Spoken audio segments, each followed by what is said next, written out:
भगवते वासुदेवाय। 20वां अध्याय। वैशंपायन जी ने कहा, जन्मेजय, देवराज इंद्र के चले जाने पर ब्रजवासियों के द्वारा पूजित गोवर्धनधारी श्री कृष्ण शोभा से युक्त हो ब्रज को चले गए। श्री कृष्ण के साथ रहने वाले उनके जाति के वृद्ध गोप उनका अभिनंदन करके कहने लगे कि हम लोग धन्य हो गए।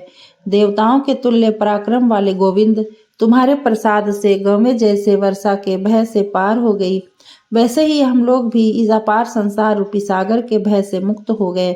श्री कृष्ण, तुम्हारे इस गोवर्धन पर्वत के धारण करने से तुम्हें हम लोग देवता समझते हैं, क्योंकि गोपपते हम तुम्हारा यह अद्भुत कर्म देख रहे हैं।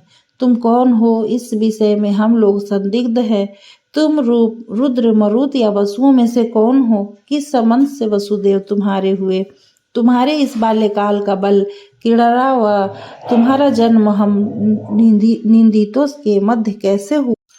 तुम्हारी कार्य चेष्टा इतनी ऊंची देखकर हम लोगों का मन संकित हो रहा है। किस कारण तुम लोकपालों के समान बलशाली होकर भी गोप वेश धारण कर हम निंदित गोपों के संग रह रहे हो? क्यों गौओं की रक्षा कर रहे हो? तुम देव हो कि दानव हो, या यक्ष गंधर्वों में से कोई हो? अच्छा, जो भी हो सो हो, हमारे तो तुम बंधु होकर जन्मे हो, इसलिए तुम्हें नमस्कार है। यदि तुम किसी भी कार्यवश अपनी इच्छा से यहाँ रहते हो तो रहो, हम लोग तुम्हारे अनुयायी हैं और तुम्हारी शरण में हैं। तुम हम लोगों की रक्षा करो। वैशंपायन जी ने कहा, जन्मेजय, इस प्रकार उन गोपों के वचनों को सुनकर कमल दल लोचन भगवान श्री कृष्ण हंसकर अपने उपस्थित जाति के लोगों से कहने लगे, जिस प्रकार आप लोग हमको अत्यधिक पराक्रम वाला मानते हैं, वैसा मानकर हमारा अपमान मत कीजिए। मैं तो आप लोगों का स्वजातीय बंधु हूँ।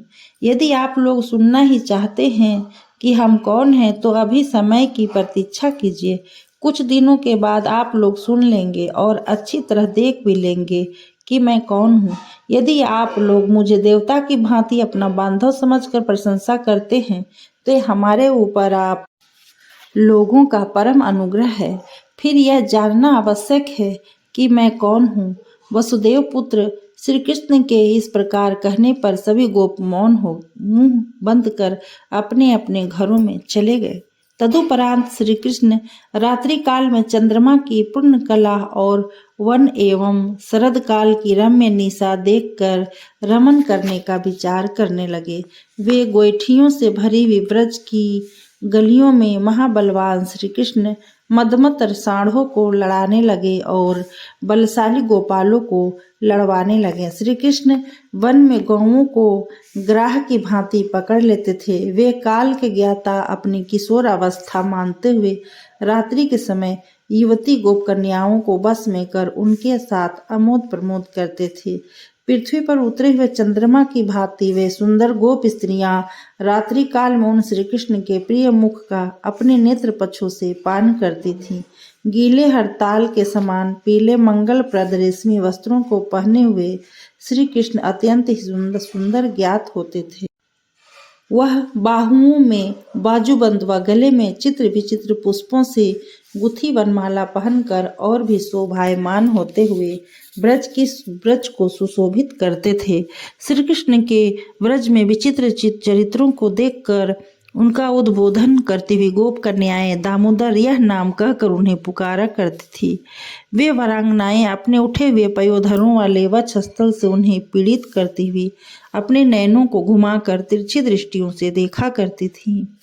वे गोप कन्याएं अपने पतियों, माता पिताओं और अपने भाइयों के मना करने पर भी नहीं मानती थी और रात्रि काल में रति प्रिय गोपांगनाएं कृष्ण के साथ रति क्रीड़ा करती थीं। दोनों बाहु रूप प्रदेशों से बर्ताव कर रहे हैं। श्री कृष्ण जिन गोप कन्याओं के साथ ऐसी सभी गोप कन्याएं पक्ति बांधकर गोलाई में खड़ी होकर कृष्ण के चरित्र को गाती हुई मन को अच्छी लगने वाली क्रीड़ाओं से खेलती थी। वे सुंदर युवतियां श्री कृष्ण में दृष्टि लगाए उनकी लीला का अनुकरण करती थीं और उन्हीं के चाल का नकल करके चलती थी। अन्य गोप कन्याएं हाथों से ताली बजाकर गाती हुई कृष्ण के चरित्र का आचरण करती हुई वन में भ्रमण करती थी। वे कृष्ण के नाच गान हास्यपूर्वक दृष्टिपात का अनुकरण कर मन को प्रसन्न करती हुई ब्रज की स्त्रियां क्रीड़ा करती थीं। वारांगनाएं दामोदर में आसक्त हो उन्हीं के भाव को प्रकट करती हुई सुख से घूमती हुई ब्रज में रहने लगी। गोबर के उपलों की धूल लिपटी है अंग में जिनके ऐसी ब्रज की युवतियां श्री कृष्ण को घेर कर वैसे ही रमन करती थी जैसे कि हथिनियां हाथी को घेर कर रमन करती है। श्री कृष्ण का कृष्ण मृग नयनी ऐसी आंखों वाली गोप वनिताएं अपने नेत्रों से हाव भाव प्रदर्शित करते हुए उनका पान करती हुई भी तृप्त नहीं होती थी। श्री कृष्ण के कमल के तुल्य मुख को रतिकाल के बीच रात्रि में रस के लालच से प्यासी गोप कन्याएं पीती थी। जब वे हा राधे हाय चंद्रमुखी कहकर पुकारते थे उसमें गोप सुंदरियां हर्षित हो जाती थी। उनके मुख से निकली हुई मधुर वाणी को ये सभी सादर ग्रहण करती थी। गोप कन्याओं की बंधी केसों की चोटियां रतिकाल में झकझोरने से खुल जाती थी और उनके खुले बाल उनके स्तनों के अग्रभाग पर लटकने लगते थे। इस प्रकार शरद ऋतु में चंद्रमा की किरणों से भरी रात्रियों में गोपी मंडल से सुशोभित हुए श्री कृष्ण सुख व प्रसन्नचित हो रास क्रीड़ा करके आनंद के भवसागर में डूब जाते थे। 21वां अध्याय।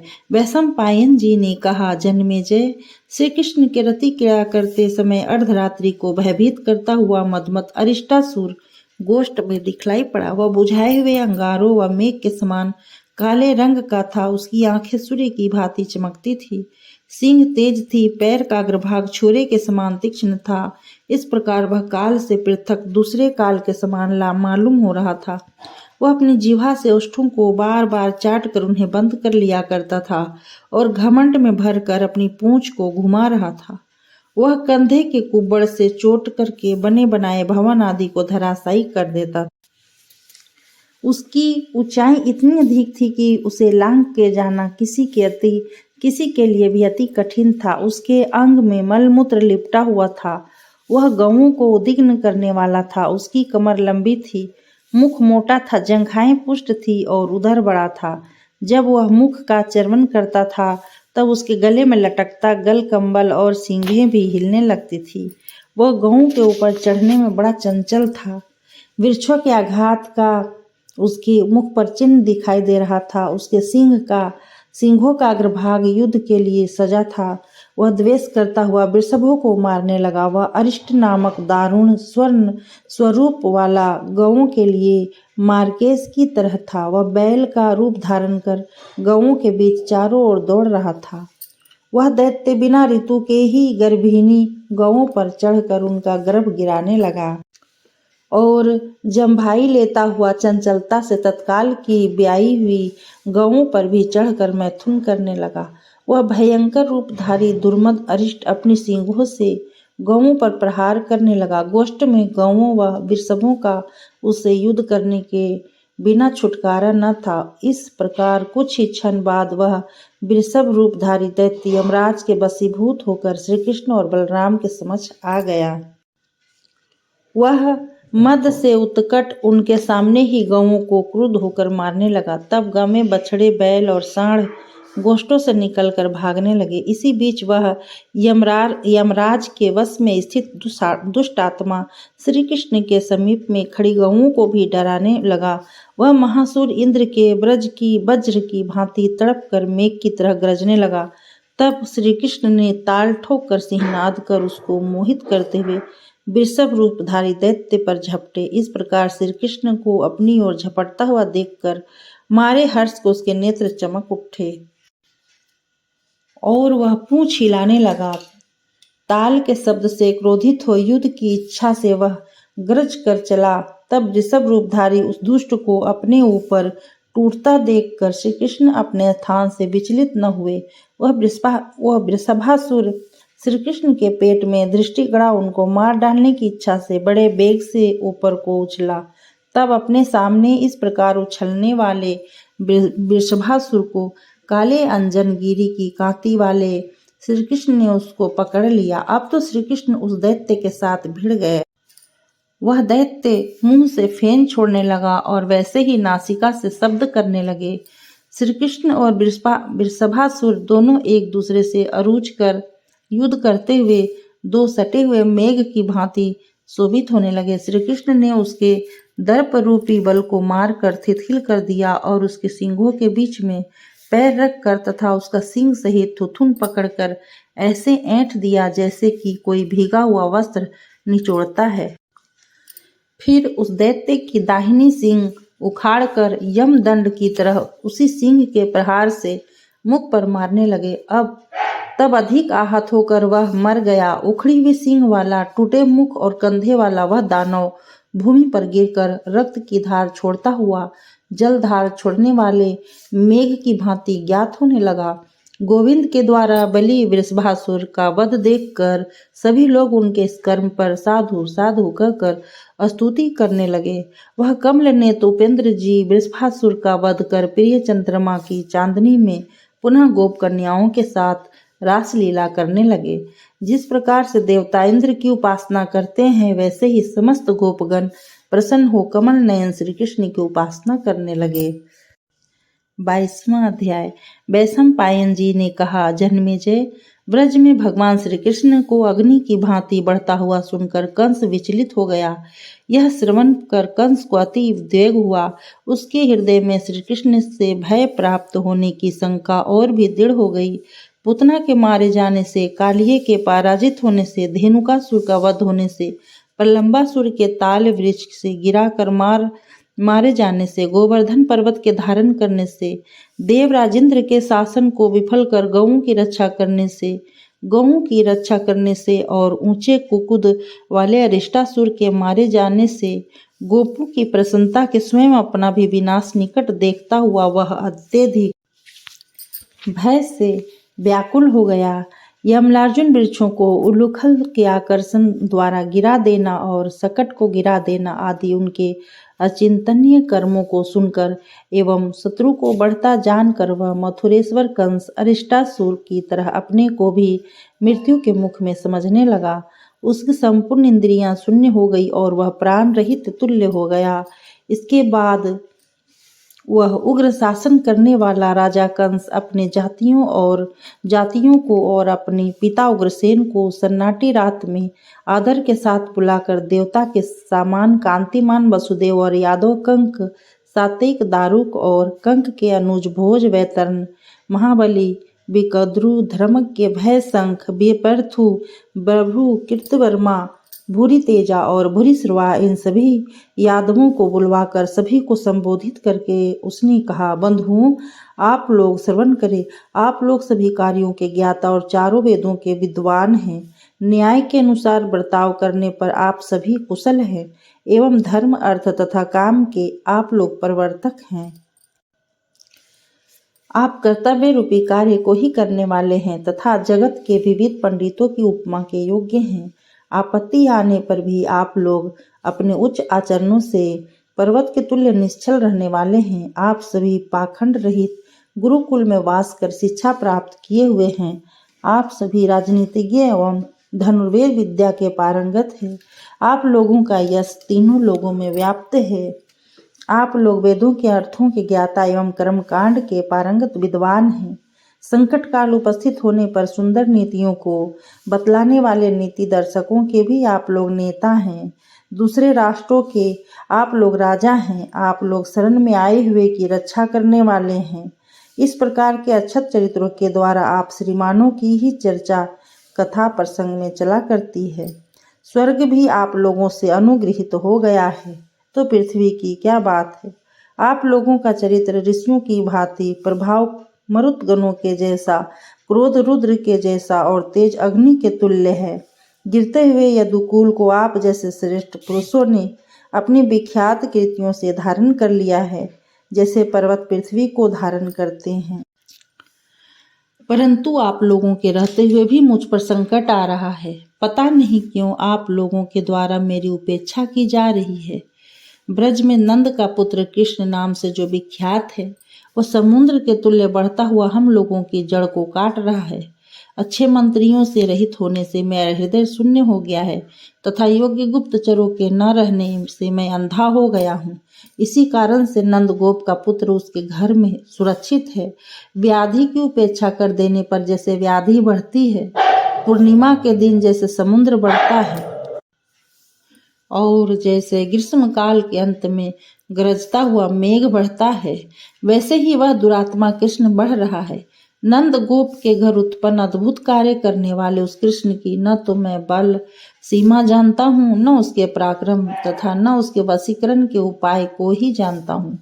वह किस शक्ति से उत्पन्न हुआ है, देवपुत्र है या और कोई है, यह मैं नहीं जानता, पर देवताओं का भी अतिक्रमण करने वाले उसके अमानुषिक कर्मों से यह ज्ञात होता है कि वह देवताओं से भी अधिक श्रेष्ठ है। बाल्यावस्था में ही जबकि वह उत्तान हो शिशु अवस्था में सो रहा था, तभी उसने पूतना के स्तनों को प्राणों सहित पी लिया तथा यमुना के तालाब में कालिय दमन कर उसे रसातल को भेज दिया। वह कुछ क्षण बाद उस हल्द से लुप्त हो गया। इस प्रकार नागबंधन का भेदन कर पुनः उठ खड़ा हुआ तो धेनुकासुर को ताल वृक्ष से गिराकर मार दिया। देवताओं से भी दुर्जय प्रलंबासुर को बालक कृष्ण ने एक ही मुष्टिक से मार डाला। जब उसने इंद्र के उत्सव को भंग कर दिया, तब इंद्र कुपित हो ब्रज में घोर वृष्टि की। उस समय उसने गौओं के रक्षार्थ गृह बनाने के लिए गोवर्धन पर्वत को उखाड़कर अपने हाथ पर उठा लिया।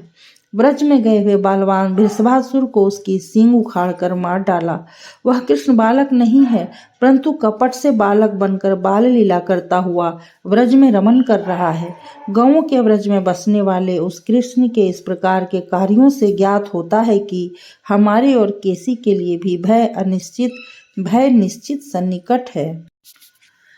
पूर्व जन्म में भी यही मेरी मृत्यु का कारण था। वही अब कृष्ण शरीर रूप धारण कर निरंतर युद्ध की इच्छा से मेरे सामने खड़ा हुआ है। कहाँ तो गोप का शुभ मानुषीय रूप, जो कि हमारे द्वारा मृत्यु योग है, मृत्यु योग से दुर्बल, कहाँ ब्रज में देवताओं के योग्य खेलों को खेलना। अहो, यह निश्चित है कि वह नीच गोप के वेश में छिपा हुआ कोई देव है, जो शमशान में स्थित अग्नि की भांति जलता हुआ ब्रज में घूम रहा है। मैं सुनता हूँ कि पहले देवताओं के हित के लिए विष्णु ने ही वामन रूप धारण कर छल द्वारा राजा बलि से 3 पग भूमि लेकर संपूर्ण पृथ्वी को हरण कर लिया। उसी अनेक रूपधारी विष्णु ने सिंह का रूप धारण कर दानवों के पितामह हिरण्यकशिपु को मार डाला। उसी विष्णु ने हिमालय की चोटी पर शिव का अचिंतन्य रूप धारण कर त्रिपुरासुर को मारकर दैत्यों को रसातल में भेज दिया। इसी ने अंगीरा गौत्री गुरुपुत्र कच्छ से शुक्र को विचलित कराकर दर्दुर माया का आश्रय लेकर अनावृष्टि कराई थी। यह अनंत अविनाशी हजारों सिरों वाला विष्णु वराह रूप धारण कर समुद्र से पृथ्वी को ऊपर निकाल कर लाया था। अमृत के निकलने पर विष्णु ने मोहिनी रूप धारण कर देवताओं और असुरों में महाभयंकर संग्राम करा दिया। अमृत मंथन के लिए देवताओं और दानवों के उपस्थित होने पर समुद्र में इसने अपना कछुए का रूप बनाकर मंदराचल पर्वत को पीठ पर धारण किया था। बलि को प्रसन्न करने वाला वामन रूप धारण कर 3 पगों से तीनों लोकों को नापकर स्वर्ग का हरण कर लिया। अपने तेज का 4 भाग का कर दशरथ के घर जन्म लेकर राम रूपी उसी विष्णु ने रावण का विनाश किया था। इसी प्रकार यह विष्णु छल से अपना भिन्न भिन्न रूप धारण कर देवताओं के प्रयोजन को सिद्ध करने की साधना करता रहता है। इस समय यह कृष्ण रूप में निश्चय ही विष्णु है या इंद्र है अथवा मरुतपति है, यह हमारे वध की इच्छा से आया है। देव ऋषि नारद ने भी हमसे यही कहा था। इस विषय में वसुदेव के प्रति मेरी बुद्धि ध्रुव शंका करती है। इसकी विशेष बुद्धि से हम दुखी हो गए हैं। मैं जब खड़वांग वन में नारद से मिला था तो उन्होंने मुझसे दूसरी बार फिर कहा, कंस, जो तुमने गर्भों को नष्ट करने का महान प्रयत्न किया था, वसुदेव ने तुम्हारा प्रयत्न रात्रि में विफल कर दिया। कंस, जो तुमने कन्या को रात्रि में शिला पर पटका था, वह यशोदा की कन्या थी, और यह जो कृष्ण है वो वसुदेव का पुत्र है। तुम यह तरह से जान लो, मित्र रूप से शत्रु का कार्य करने वाले वसुदेव ने तुम्हारे वध के लिए विचार कर इन दोनों गर्भों का परिवर्तन कर दिया था। इस समय यह यशोदा की कन्या पर्वतों में उत्तम विंध्य पर्वत पर रह रही है। उसने पहाड़ों में विचरने वाले शुंभ निशुंभ का वध कर वहां अभिषिक्त हुई है और लोगों को वर देती है। वह भूतों के समूहों से घिरी रहती है और सेवकों के द्वारा पशुओं की महाबलि पाकर प्रसन्न होती है। वह मदिरा और मांस से भरे घटों से शोभित रहती है।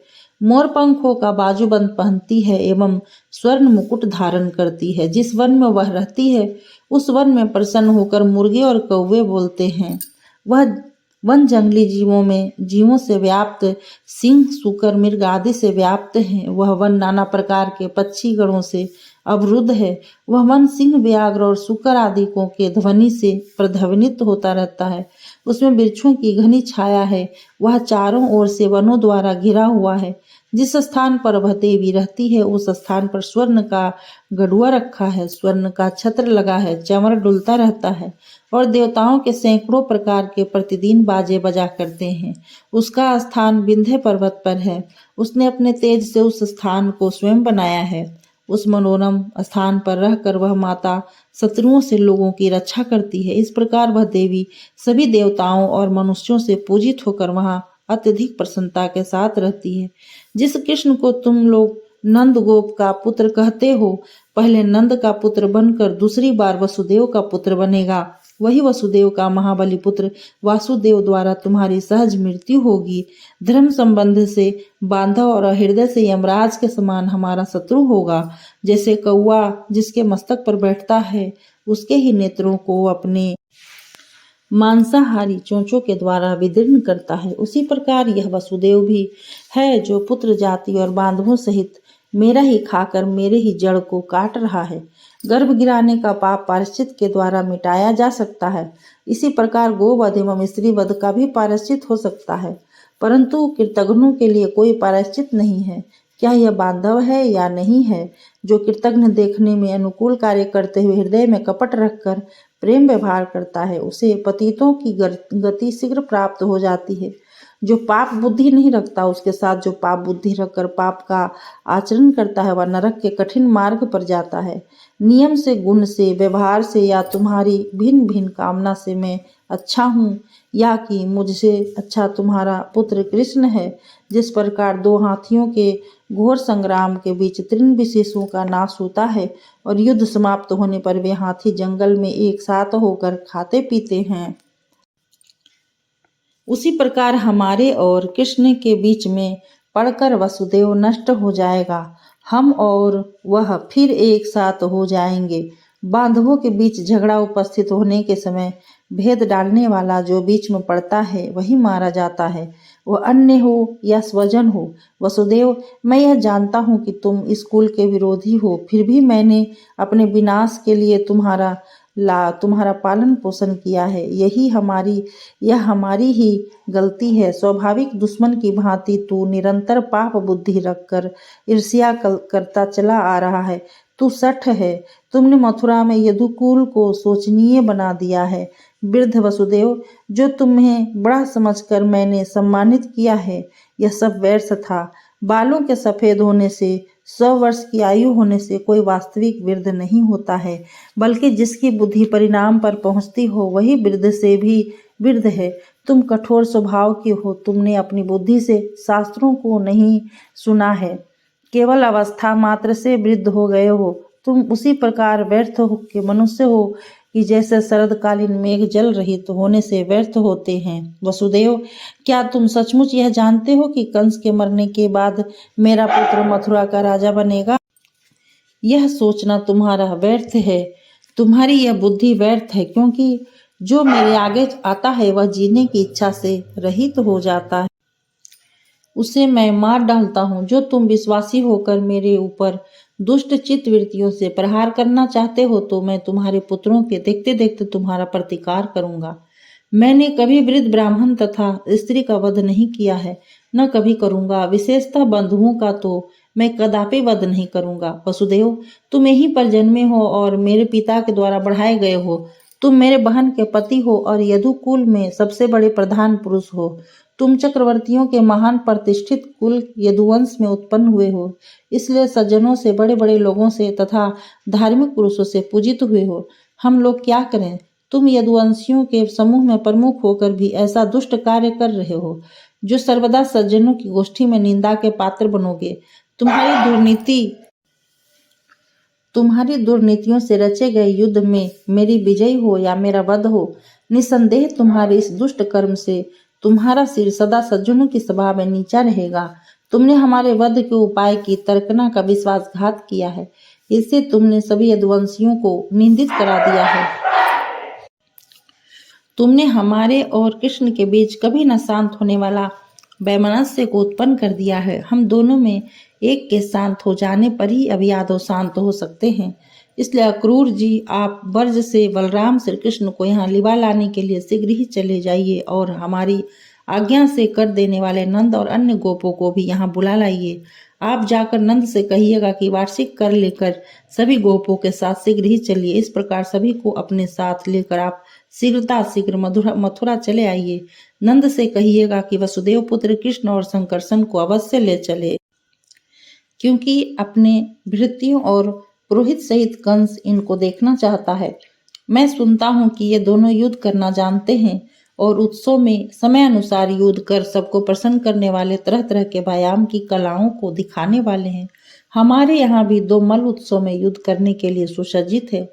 इन्हीं मल्लों के साथ उन युद्ध कुशल बलराम श्री कृष्ण दोनों को उत्सव में लड़ाया जाएगा। मेरी चचेरी बहन के पुत्र जो इस समय वन में विचरने वाले ब्रजवासियों में मुख्य है और देवताओं के समान है, उन बालकों को मुझे अवश्य देखना चाहिए। ब्रज में जाकर आप गोपों से कहिएगा कि मथुरा के राजा कंस धनुर्यज्ञ का आयोजन कराएंगे, सो तुम सभी लोग चलकर पास के ही जंगल में आनंद से निवास करो और यज्ञ में आए हुए निमंत्रित लोगों के लिए जो व्यय हो, जैसे दूध, घी, दही व मट्ठा आदि आवश्यकता के अनुसार देने के लिए चलो। अक्रूर जी, आप शीघ्र ही वहां जावें और मेरी आज्ञा से उन दोनों बालकों को ले आवें, क्योंकि उन्हें देखने के लिए मुझे बड़ा उत्साह हो रहा है।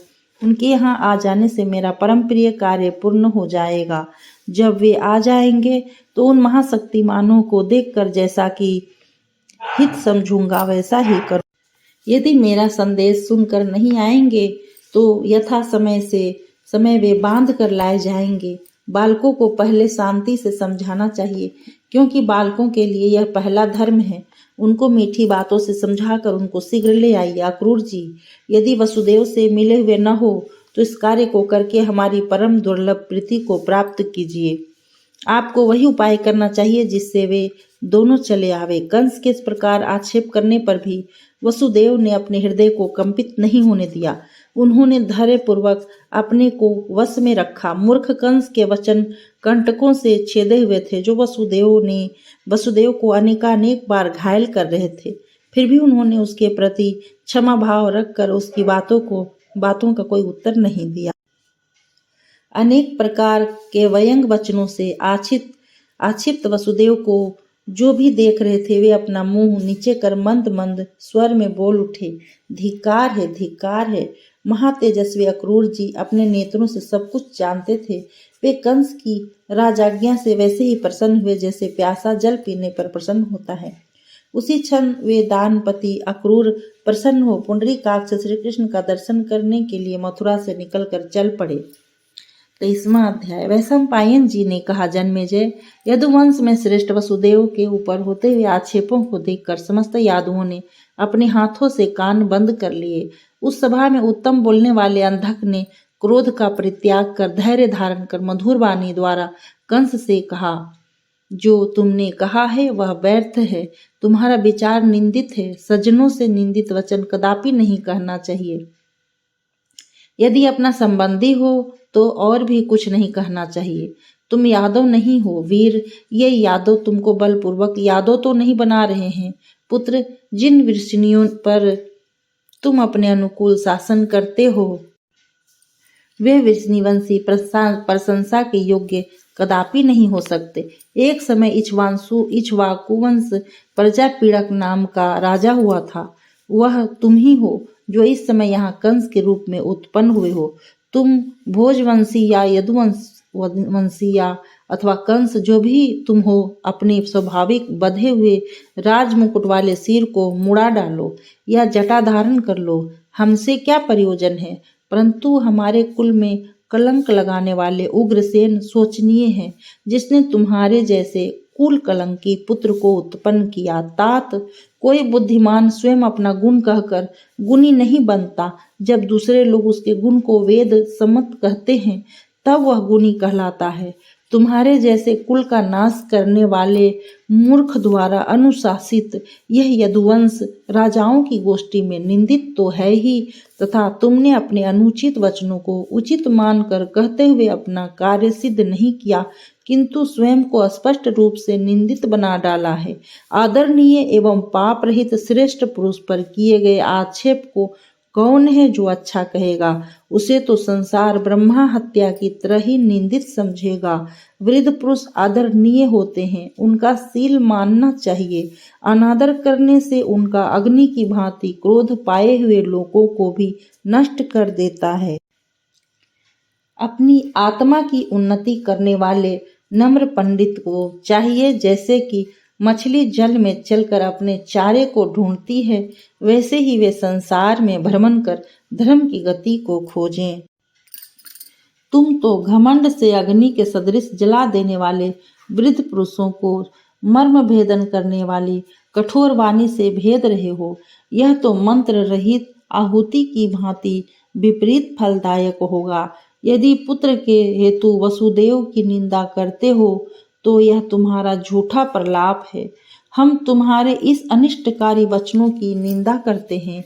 यदि पुत्र दारुण होता है तो उसके साथ पिता भी दारुण नहीं बन जाता, अपितु पुत्र के लिए पिता कठिन से कठिन विपत्तियों को झेलता है, फिर भी पुत्र की रक्षा करता है।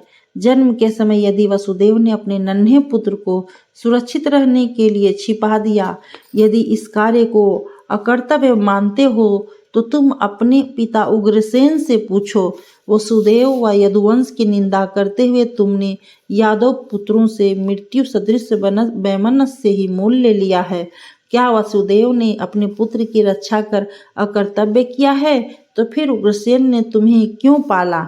उन्होंने बाल्यावस्था में ही तुम्हें क्यों नहीं मार डाला? पूत नामक नरक से पितरों की पुत्र रक्षा करता है।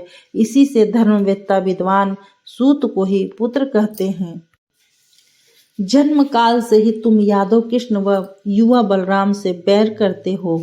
इसी से वे भी तुम्हारे प्रति अपने हृदय में वैर धारण किए हुए हैं। वसुदेव के बालकों का वध करने के प्रथम अपराधी तो तुम ही हो। वसुदेव पर आक्षेप कर तथा श्री कृष्ण पर क्रोध करके तुमने समस्त यदुवंशियों के हृदय को अत्यधिक कंपित कर दिया है।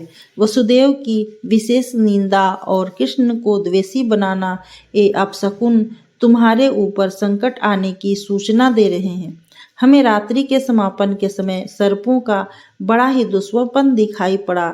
इन कारणों से मैं अनुमान करता हूँ कि ये समस्त पुरी को विधवा कर देने की सूचना दे रहे हैं। तुम्हारे जन्म नक्षत्र मृगशिरा से 10वें नक्षत्र चित्रा पर अनिष्टकारी ग्रह राहु बैठा हुआ है। साथ ही मंगल वक्री होकर स्वाति का भोग कर चित्रा में तुम्हारे लिए अनिष्ट कर प्रदर्शन करता हुआ घूम रहा है। इस प्रकार ये तुम्हारे कर्म नक्षत्र में बैठकर जन्म नक्षत्र को विद्व कर रहा है। इसलिए तुम्हारे द्वारा जीवित रहने के लिए किया गया सभी प्रयत्न निष्फल होगा। बुध सायंकाल के समय सूर्य के मार्गों में अपनी घोर तेज से उदय हो रहा है तथा शुक्र भी वक्री होकर सूर्य के मार्ग में ही चल रहा है। इससे राज्य भंग का पूर्ण अंदेशा हो गया है। धूमकेतु नामक अनिष्टकारी ग्रह के उच्च भाग से भरणी आदि 13 नक्षत्र विद्ध हो रहे हैं। वहां भ्रमणशील चंद्रमा भी अशुभकारी है। सायंकाल होने के पहले ही सूर्य मंडल में परीग के सदृश टेढ़ा चिन्ह अपनी प्रभा से सूर्य को बांध रहा है।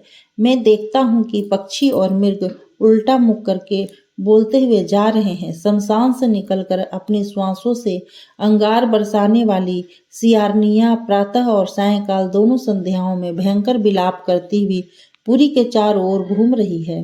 विशेष रूप से घातक शब्द करती हुई बिजली पृथ्वी पर गिर रही है। अकस्मात पृथ्वी तथा पर्वतों के शिखर हिल रहे हैं। राहु जब दिन में सूर्य को ग्रस लेता है तो रात की तरह प्रतीत होने लगता है। धूम और उत्पातों से सभी दिशाएं व्याप्त है। बिजलियां सूखे में ही गिर रही है। बिजली के साथ मेघ रक्त की वर्षा कर रहे हैं। देवताओं की मूर्ति अपने स्थान से स्वयं हट रही है। पक्षियां पर्वतों को छोड़कर भागी जा रही है। ज्योतिषियों ने राजा के विनाश के लिए जिन जिन लक्षणों को बतलाया है, मैं उन सभी अशुभ सूचक लक्षणों को स्पष्ट देख रहा हूँ। जब तुमको देखता हूँ तो तुम अपने आत्मीय जनों से द्वेष कर रहे हो, राजधर्म से च्युत होकर बिना कारण क्रोध कर रहे हो। इससे ज्ञात होता है कि तुम्हारी मृत्यु निकट है। मूर्ख, जो तुम देवता और वसु की भांति श्रेष्ठ वृद्ध वसुदेव के ऊपर मुंह में पड़कर आक्षेप कर रहे हो, तो तेरी आत्मा को शांति कहाँ प्राप्त हो सकती है। तुम्हारे ऊपर जो हम लोगों का प्रेम था, उसका हम लोग आज से परित्याग कर देते हैं। वंश का अहित करने वाले तुम्हारे जैसे दुष्ट मनुष्य की एक क्षण भी अब उपासना नहीं करेंगे। वह दानपति अक्रूर धन्य है, जो कमल लोचन किलष्ट कर्म को सरलता से करने वाले श्री कृष्ण को वन में देखेंगे। तुम्हारे ही कारण यदुवंशी इधर उधर अन्य अन्य देशों में चले गए हैं। इस यदुवंश छिन्न भिन्न हो गया है। भगवान श्री कृष्ण पुनः उन यदुवंशियों को बुलाकर यहाँ एकत्रित करेंगे और फिर से इस पुरी में बसावेंगे। इन अति बुद्धिमान वसुदेव जी ने तो तुम्हारे अपराध को क्षम्य कर दिया है, किंतु काल के वशीभूत होने से तुम्हारा ज्ञान स्वतः नष्ट हो गया है। कंस, यदि तुम अपने को सुरक्षित रखना चाहते हो तो बुद्धिमान वसुदेव जी को साथ लेकर श्री कृष्ण के निवास स्थान पर संधि के लिए जाओ। यदि तुम्हें हमारा कहना अच्छा लगता हो तो। 24वां अध्याय। वैशंपायन जी ने कहा, जन्मेजय, अंधक के वचनों को सुनकर कंस के नेत्र क्रोध से लाल हो गए, परंतु वह क्रोध से कुछ नहीं बोला, अपने भवन में चला गया। यश को फैलाने वाले यादव भी कंस के विकृत वचनों की निंदा करते मन मारे अपने अपने घर चले गए। अक्रूर भी कंस की आज्ञा पाकर श्री कृष्ण के दर्शन की इच्छा से मन के वेग की भांति शीघ्रगामी रथ पर बैठकर वहां से चले गए। वृंदावन में श्री कृष्ण के शुभ सूचक अंग फड़कने लगे। इससे उन्हें ज्ञात हो गया कि पिता के तुल्य कोई बांधव हमसे मिलने के लिए आ रहे हैं। अक्रूर को भेजने के पहले ही मथुरा नरेश उग्रसेन के पुत्र कंस ने केसी के पास श्री कृष्ण के वध के लिए दूत भेज दिया था। मनुष्यों को कष्ट देने वाला केसी दूत की बात सुनकर वृंदावन चला गया और वह दुष्ट गोपों को पकड़ने लगा। वह भयंकर अश्वरूपधारी दुष्ट पराक्रमी केसी क्रोध से गोपों के मांस को खा खा कर उनका अंत करने लगा। वह इच्छानुसार भ्रमण करने वाला केसी इतना दुष्ट था कि गोपालों और गौओं को मारकर उनके मांस का भोजन करता था, लेकिन किसी के पकड़ में नहीं आता था। जिस वन में वह दुष्ट आत्मा अश्वरूपी दानव रहता था, उसको उसने मनुष्यों के मांस और हड्डियों से शमशान की भांति बना दिया था। वह अपनी खुरों से भूमि को विदीर्ण कर अपने वेग से वृक्षों को कपा देता था। हिनहिनाता हुआ वह वायु से द्वेष कर आकाश को लांघता था। वह कंस के कहने के अनुसार कार्य करने वाला अति बलवान दुष्ट प्रमत्त होकर केशों को कपाता हुआ वन में घूमता हुआ दिखाई पड़ा। उसने गोपों का वध करते हुए अपने पाप कर्म से वन को निर्जन बना दिया था। उसने अपने दुष्ट आचरण से वृंदावन को भयावह कर दिया था और गौवें और गोपों ने वन में जाना छोड़ दिया। वह मद से चंचल हो मनुष्यों के मांस का भक्षण कर एवं उसी क्षेत्र में रहकर मार्ग को अवरुद्ध कर दिया था। एक बार वन में आए हुए मनुष्यों के शब्दों का अनुसरण करता हुआ काल की प्रेरणा से वह वर्ज में चला गया। तब उसे देखकर गोप और बालकों के लिए गोपियां भय से रोती चिल्लाती श्री कृष्ण की शरण में गई। गोपियों के रोने तथा गोपे करुण क्रंदन पर श्री कृष्ण उन्हें अभय प्रदान कर केसी के सामने चले गए। केसी भी अपनी गर्दन उठा अति वेग से श्री कृष्ण की ओर चला। उस समय वह अपने अति भयंकर दांत दिखाता हुआ आंखें फाड़ फाड़ कर श्री कृष्ण की ओर देख रहा था। जैसे बादल चंद्रमा पर झपटे, वैसे ही उस अपने ऊपर केसी को झपटता हुआ देखकर श्री कृष्ण स्वयं उसके पास कूद कर पहुंच गए। तब केसी के समीप श्री कृष्ण को स्थिर देखकर उनमें मानव बुद्धि रखने वाले हितैषी गोप कहने लगे, तात श्री कृष्ण, तुम अभी लड़के हो और यह खल नीच केसी बड़ा पापात्मा और बलि है। तुम्हें इसके पास सहसा नहीं जाना चाहिए। यह कंस को प्राणों के समान प्रिय है। उसी के कहने से यह मथुरा से बाहर निकलकर घूम रहा है। यह असुरों में श्रेष्ठ और युद्ध में उपमा रहित दानव है। यह पाप कर्म करने वालों में प्रथम है, सभी प्राणियों से अवध्य है, अतः सभी को डराने वाला तथा असुरों में महाबली है। इस प्रकार गोपों के कहते हुए वचनों को सुनकर शत्रुओं को मारने वाले श्री कृष्ण ने केसी के साथ युद्ध करने का विचार किया। इसके पश्चात वह केसी दाएं बाएं गोलाई में पैंतरा काटता हुआ क्रोध में भर अपने दोनों पैरों से वृक्षों को तोड़ने लगा। उसके कंधे के घने बाल मुख पर लटक रहे थे। मेघ की तरंगों की भांति उसके मुख पर क्रोध से पसीना आ गया था। वह खुरों से उड़ाई हुई धूल मिश्रित अपने मुख से फेनों की वर्षा कर ऐसा प्रतीत हो रहा था जैसे शीतकाल में चंद्रमा आकाश से कोरों की वर्षा कर रहा हो। भरत नंदन हिनहिनाहट के समय मुख से निकले हुए थूक के बूंदों से तथा मुख से निकलते हुए फेनों से उसने कमल नेत्र गोविंद को भिगो दिया। मधु के छाते के चूर्ण के समान पांडु खूरों के धूलों से अविकसित उस केसी ने श्री कृष्ण के सिर के बालों को कुछ लाल कर दिया।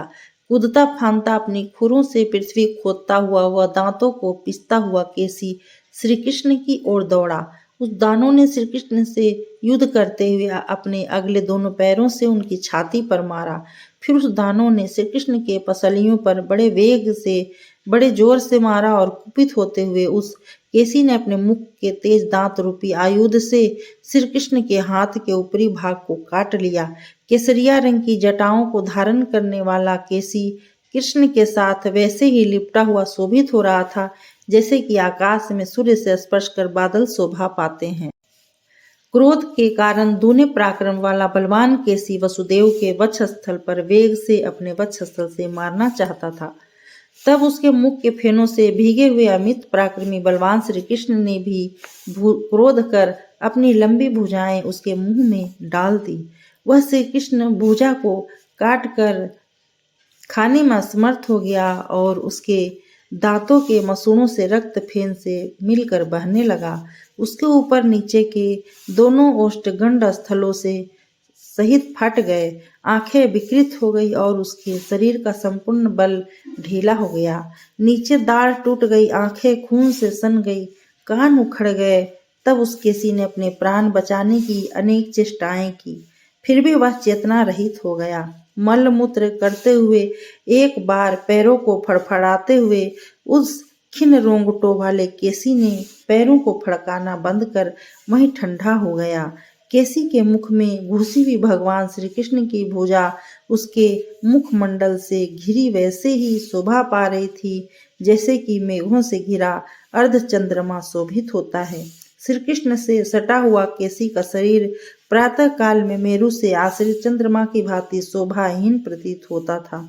श्री कृष्ण की भुजा द्वारा उसके मुख से टूटकर बिखरे हुए दांत शरत काल के जल रहित बिखरे हुए सफेद बादलों के समान दिखाई पड़ते थे। सहज ही बलिष्ठ कर्म करने वाले श्री कृष्ण ने केसी के शांत हो जाने पर अपनी बलिष्ठ भुजा उसके मुख से निकाल ली। श्री कृष्ण की बाहुओं से चोट खाया हुआ केसी व्यथित होकर घोर नाद करता फटे पर्वत के समान गिर पड़ा।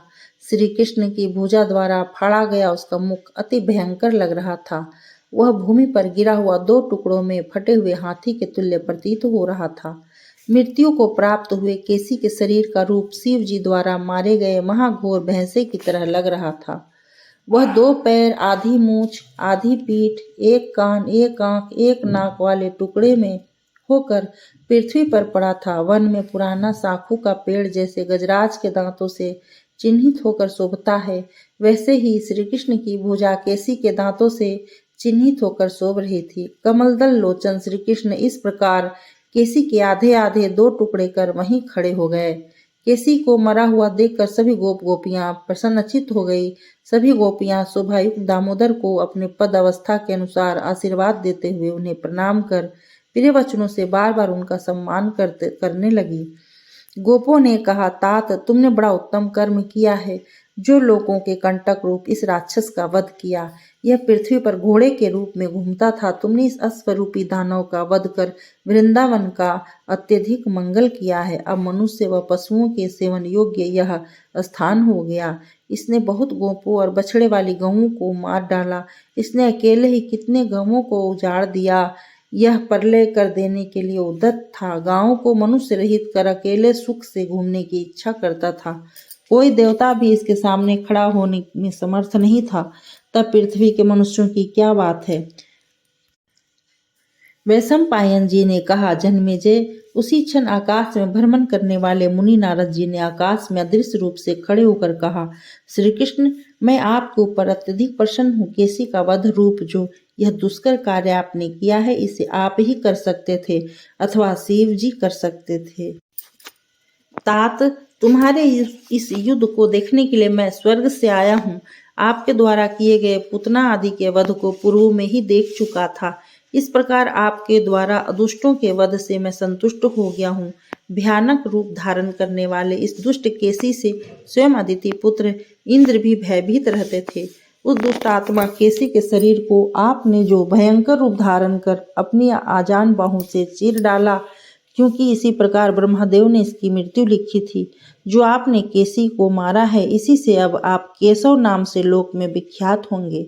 इस लोक में आपका कल्याण हो। अब मैं जा रहा हूँ। अब कंस वध शेष रह गया है, उसे भी आप ही करने में समर्थ हैं, अतः आप विलंब न करें। अब महाराज के समुद्र संग्राम का समय भी निकट ही है। युद्ध में मृत्यु को हस्तगत कर स्वर्ग जाने वाले राजाओं के लिए इंद्र मार्ग बनाकर विमान के द्वारा जाने के लिए आकाश का विभाजन कर रहे हैं।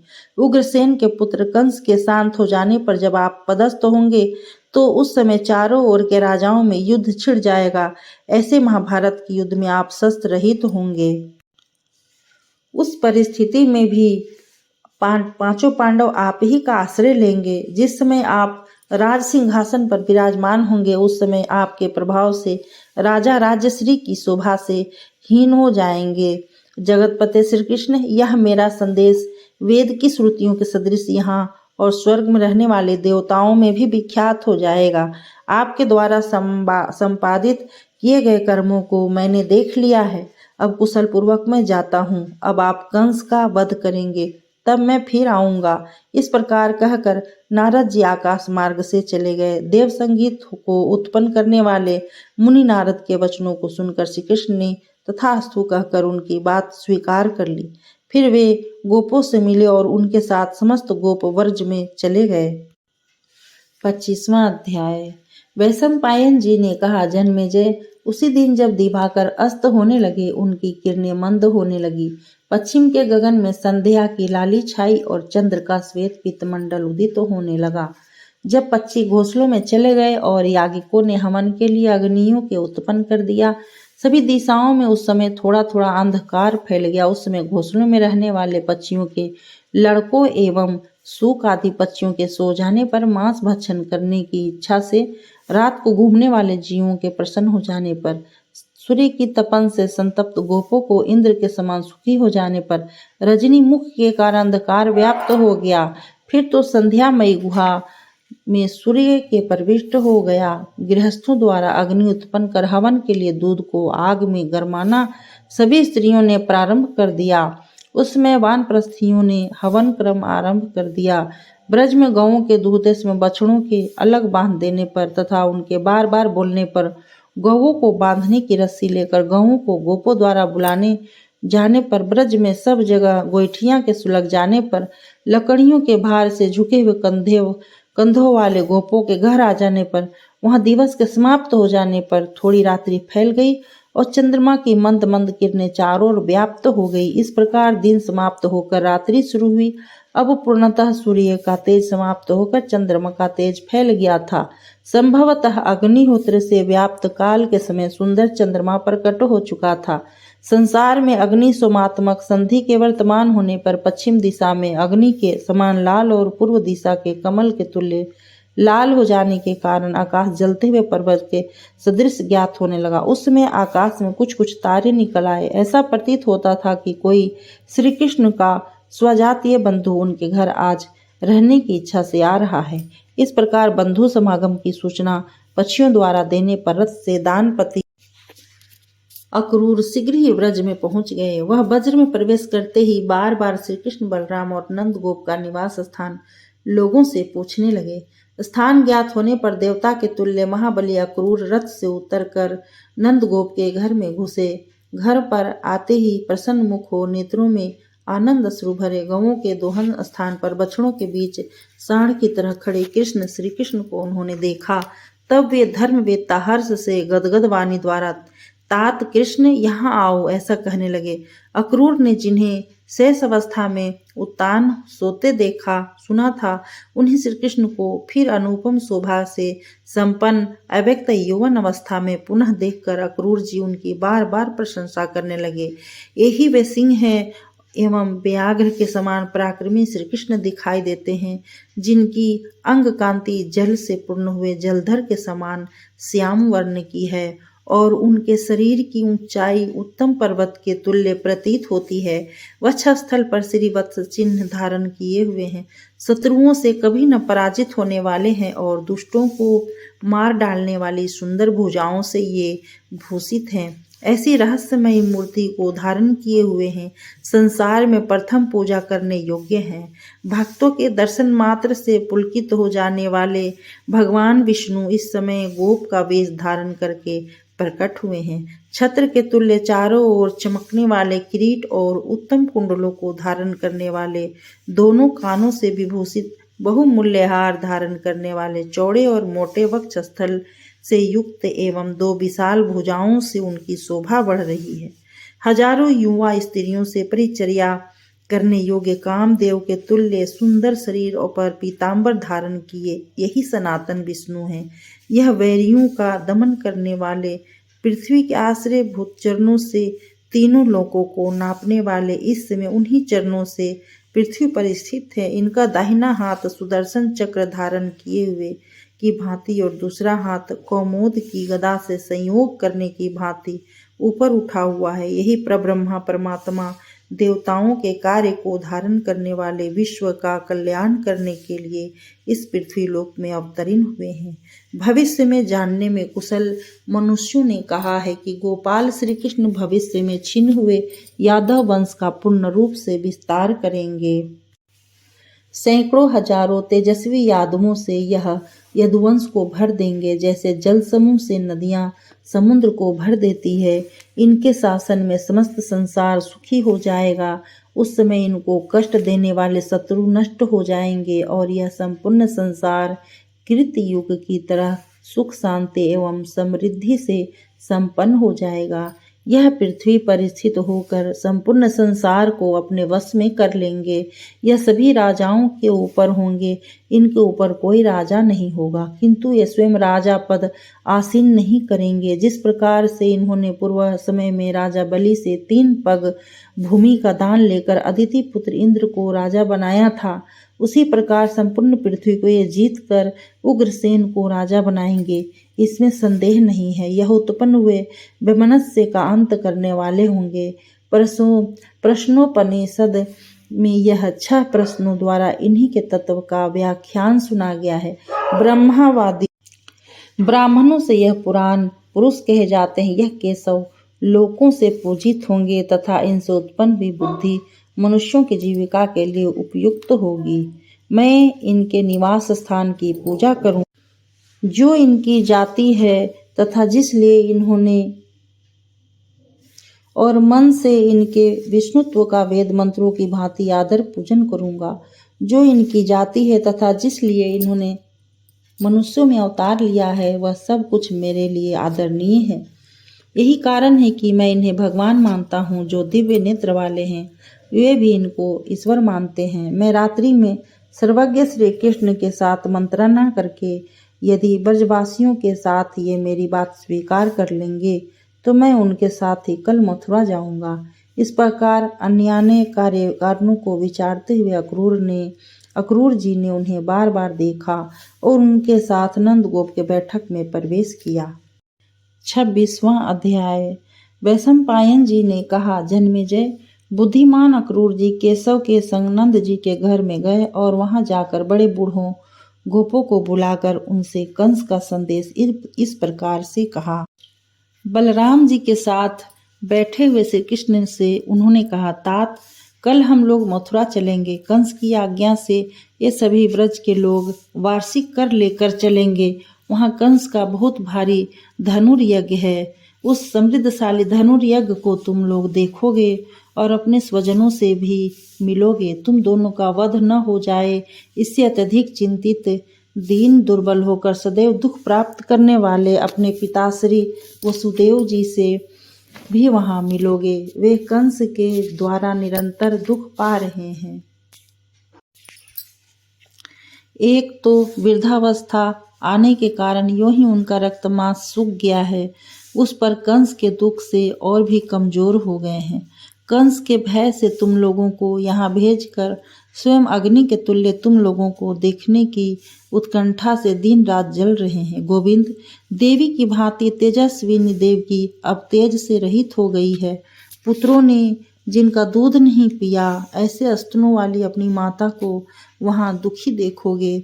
तुम्हें दिन रात देखने की इच्छा करने वाली पुत्र शोक से सूखती हुई एवं खोई हुई बछड़े वाली गौ की भांति दुखित है। अश्रु भरे नेत्रों वाली नित्य दिन की भांति मलिन वस्त्र धारण किए राहु के द्वारा ग्रसित चंद्रमा की भांति प्रभावहीन मुख वाली अपनी माता को देखोगे। वो दर्शन की अभिलाषा से नित्य तुम्हारे आगमन की आकांक्षा करती है। तुम्हारे वियोग के शोक से वे तपस्विनी दुखी हो रही है। बाल्यावस्था में ही तुम्हारा त्याग कर देने से वे तुम्हारी बाल्यकालीन तोतली वानियों के सुख से वंचित रह गई है। तात, तुम्हारे चंद्रमा के समान मुख वाले रूप को वे अब तक नहीं जानती कि कैसा है। यदि तुम्हारे जैसे पुत्र को उत्पन्न कर देव की दुखी हो तो ऐसे पुत्र से क्या फल मिला। इससे तो पुत्र रहित होना ही अच्छा था, क्योंकि पुत्र रहित स्त्रियों को एक ही शोक रहता है कि वो पुत्र नहीं है, और पुत्र वाली नारियों को यदि पुत्र होने का फल न मिलकर दुख से संतप्त हो तो ऐसे पुत्रों का होना धिक्कार है। इंद्र के तुल्य तुम्हारे जैसे गुणी पुत्रों के रहते, जो कि वृद्धावस्था को प्राप्त तुम्हारे माता पिता तुम्हारे रहते कंस के दासत्व को प्राप्त हो रहे हैं। 26वां अध्याय। वैशंपायन जी ने कहा, जन्मेजय, बुद्धिमान अक्रूर जी केशव के संग नंद जी के घर में गए और वहां जाकर बड़े बूढ़ों गोपों को बुलाकर उनसे कंस का संदेश इस प्रकार से कहा। बलराम जी के साथ बैठे हुए श्री कृष्ण से उन्होंने कहा, तात, कल हम लोग मथुरा चलेंगे। कंस की आज्ञा से ये सभी व्रज के लोग वार्षिक कर लेकर चलेंगे। वहां कंस का बहुत भारी धनुर्यज्ञ है।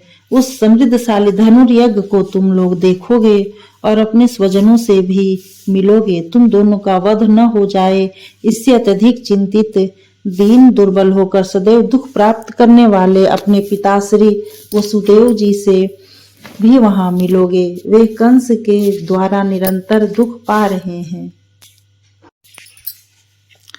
एक तो वृद्धावस्था आने के कारण यूं ही उनका रक्तमांस सूख गया है, उस पर कंस के दुख से और भी कमजोर हो गए हैं। कंस के भय से तुम लोगों को यहाँ भेजकर स्वयं अग्नि के तुल्य तुम लोगों को देखने की उत्कंठा से दिन रात जल रहे हैं। गोविंद, देवी की भांति तेजस्विनी देवकी अब तेज से रहित हो गई है। पुत्रों ने जिनका दूध नहीं पिया, ऐसे स्तनों वाली अपनी माता को वहां दुखी देखोगे। तुम्हें दिन रात देखने की इच्छा करने वाली पुत्र शोक से सूखती हुई एवं खोई हुई बछड़े वाली गौ की भांति दुखित है। अश्रु भरे नेत्रों वाली नित्य दिन की भांति मलिन वस्त्र धारण किए राहु के द्वारा ग्रसित चंद्रमा की भांति प्रभावहीन मुख वाली अपनी माता को देखोगे। वो दर्शन की अभिलाषा से नित्य तुम्हारे आगमन की आकांक्षा करती है। तुम्हारे वियोग के शोक से वे तपस्विनी दुखी हो रही है। बाल्यावस्था में ही तुम्हारा त्याग कर देने से वे तुम्हारी बाल्यकालीन तोतली वानियों के सुख से वंचित रह गई है। तात, तुम्हारे चंद्रमा के समान मुख वाले रूप को वे अब तक नहीं जानती कि कैसा है। यदि तुम्हारे जैसे पुत्र को उत्पन्न कर देव की दुखी हो तो ऐसे पुत्र से क्या फल मिला। इससे तो पुत्र रहित होना ही अच्छा था, क्योंकि पुत्र रहित स्त्रियों को एक ही शोक रहता है कि वो पुत्र नहीं है, और पुत्र वाली नारियों को यदि पुत्र होने का फल न मिलकर दुख से संतप्त हो तो ऐसे पुत्रों का होना धिक्कार है। इंद्र के तुल्य तुम्हारे जैसे गुणी पुत्रों के रहते, जो कि वृद्धावस्था को प्राप्त तुम्हारे माता पिता तुम्हारे रहते कंस के दासत्व को प्राप्त हो रहे हैं, तुम्हारे ही कारण अशुभ बुद्धि कंस द्वारा वे नित्य डांटे फटकारे जाते हैं। यदि देवकी पृथ्वी के समान आदरणीय ज्ञात हो तो शोक समुद्र में निमग्न उस पृथ्वी रूपा देवकी का उद्धार करो। कृष्ण, तुम जैसे पुत्र से प्रेम करने वाले वृद्ध वसुदेव इस समय क्या सुखी रहने योग्य हैं? यदि तुम पुत्र भाव से मिलकर उन्हें सुखी करोगे तो यह धर्म होगा। जिस प्रकार तुमने यमुना के हल्द में दुष्ट कालिये का दमन किया, जैसे गोवर्धन पर्वत को जड़ से उखाड़ लिया, जैसे घमंड से भरे बलवान अरिष्टासुर का वध किया और दूसरों के प्राणों को हरण करने वाले दुष्ट आत्मा केसी को तुमने मार डाला, वैसे ही प्रयत्नों से कंस का वध कर अपने दुखी माता पिता का उद्धार कर उन्हें सुखी करो। यह धर्म कार्य जैसे हो वैसे ही करो। कंस की सभा में तुम्हारे पिता को निंदित होते हुए जिसने भी देखा, उनके नेत्रों में आंसू आ गए। कृष्ण, तुम्हारी माता देवकी विवश होकर कंस के द्वारा उसके पूर्व पुत्रों की मृत्यु से अत्यंत दुख आज भी प्राप्त कर रही है। सभी पुत्रों को चाहिए कि अपने माता पिता के ऋण से यथाशक्ति उत्तीर्ण हो जाए। कृष्ण, इस प्रकार सोचकर माता पिता के ऊपर अनुग्रह करने से वे शोक का परित्याग कर देंगे। इससे तुम्हें भी धर्म प्राप्त होगा। वैशंपायन जी ने कहा। सब बातों को जानने वाले तेजस्वी श्री कृष्ण ने अक्रूर जी से अति उत्तम वचनों में कहा, आप क्रोध से वशीभूत न हो। उनके वचनों को सुनकर कंस की आज्ञा अनुसार नंद गोप को आगे कर सभी गोप मथुरा जाने को तैयार हो गए। वृद्ध ब्रजवासी गोप भेंट की सामग्री जुटाकर मथुरा जाने के लिए प्रस्थान करने लगे। वे वार्षिक कर तथा भेंट के लिए घी, महिष, बैल अपनी अपनी शक्ति के अनुसार दूध दही लेकर एक साथ हो लिए। इस प्रकार भेंट की सामग्री और कर को इकट्ठा कर सभी गोपति चलने के लिए उठ गए। अक्रूर से कृष्ण और बलराम को आपस में वार्ता करते इन तीनों की वह रात्रि जाग कर व्यतीत हुई। इसके उपरांत शुभ प्रभात हो गया। पक्षियां विशेष रूप से बोलने लगी। चंद्रमा की किरणें रात्रि के समाप्त हो जाने पर मलिन हो गई। पूर्वाकाश में सूर्य की लालिमा छा गई। तारागण लुप्त हो गए। प्रातःकालीन वायु से पृथ्वी भीगी हुई प्रतीत होने लगी। इस प्रकार ताराओं की प्रतिभा पूर्णतः समाप्त हो गई। सूर्य के उदय से रात्रि छिप गई। चंद्रमा की किरणें प्रभार रहित हो शांत हो गई। इस प्रकार चंद्रमा की ज्योति नष्ट होकर सूर्य की ज्योति बढ़ने लगी। ब्रज के निकलने का मार्ग गांवों से भर गया। मटकियों में मंथनियों के घूमने से चारों ओर गर गर का शब्द होने लगा। बछड़ों और बैलों को रस्सियों द्वारा बांधने से ब्रज की सभी गलियां भर गई। वहीं पर बैलगाड़ियों को खड़ी कर उसमें बड़े बड़े घी, दूध, दही के बर्तनों को रखकर शीघ्रता से ब्रज को पीछे छोड़ रथों पर चढ़कर गोपादी चलने लगे। श्री कृष्ण, बलराम और दानपति अक्रूर जी ने ये तीनों लोकपतियों ब्रह्मा, विष्णु, महेश की भांति रथ पर बैठकर चल रहे थे। यमुना के किनारे पहुंचकर अक्रूर जी ने श्री कृष्ण से कहा, भैया तुम दोनों भाई यहाँ रथ की रक्षा करो और घोड़ों को खिलाओ। तात, रथ पर घोड़ों के खाने का बर्तन रखा है, उसमें घोड़ों को यव खाने को दो। इस प्रकार यत्न से मेरी क्षण मात्र प्रतीक्षा करो। मैं यमुना के हल्द में भुजंगेश्वर प्रशेषनाग की दिव्य भागवत के मंत्रों से स्तुति करूंगा, क्योंकि वे संपूर्ण लोकों को धारण करने वाले ईश्वर हैं। वे संपूर्ण लोकों का कल्याण करने वाले छिपे रूप से भगवान हैं। वे अपने मस्तक पर स्वस्तिक चिन्ह धारण करते हैं। सहस्त्रों सिर वाले नील वस्त्रधारी वे अनंत देव हैं। मैं उन्हें प्रणाम करूंगा। उन धर्म देव का जो विष होगा वह सब उनकी कृपा से अमृत के तुल्य हो जाएगा। मैं उसका पान कर देवता के समान अमर हो जाऊंगा। जो दो जीभों वाले लक्ष्मी से विभूषित कल्याण के धाम उन सर्पराज को देखकर अन्य सर्पों का समाज शांति के लिए होगा। आप दोनों एक साथ यहाँ रहकर तब तक मेरी प्रतीक्षा करें जब तक कि मैं भुजगेंद्र की पूजा से निर्वृत्त हो यमुना हल्द से लौट ना आऊं। ऐसा सुनकर श्री कृष्ण ने कहा, जाइए, देर न कीजिए, क्योंकि हम दोनों आपके बिना यहाँ अधिक देर तक बैठने में असमर्थ हो जाएंगे। अधिक दक्षिणा देने वाले अक्रूर जी ने जब यमुना के हल्द में गोता लगाया तो उन्होंने रसातल में नागलोक को देखा। उस नागलोक के मध्य में ताल के समीप ऊंची स्वर्ण दंड वाली ध्वजा से युक्त पूंछ पर हाथ रखे मुसल के आश्रित उधर रखे हुए 1000 मुख वाले शेष नाग को देखा।